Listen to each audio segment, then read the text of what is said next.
Hi mga Tay! For today's video, isa sa mga sekreto din na ako nung fresh sa permi is mag-makeup gida sa sulod sa sakyanan before bugawas. Charot sa bitaw. O mag-lip tint din ta para italus patanawon. Asa man di ko padulong di ay nga nulus magyad. Kaya mga dito lagi mi karon sa Color Fragrance Foundation para mag-outreach mi sa mga bata. So, amo lang gid ni i-share among mga ginagmay lang gid nga mga blessings nga among gagadawatan kinag major bonus bitaw. So ba, charot sa bitaw eh.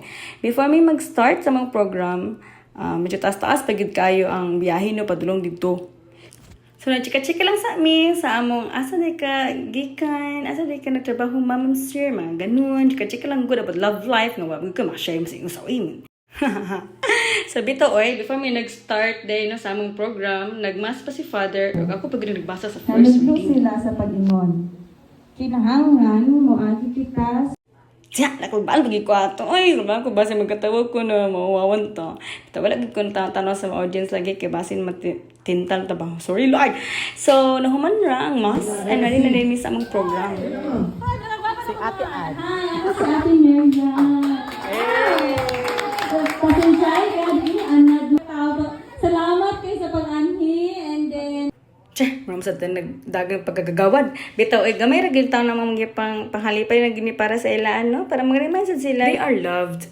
Ug napamila ang giprepare para sa ila.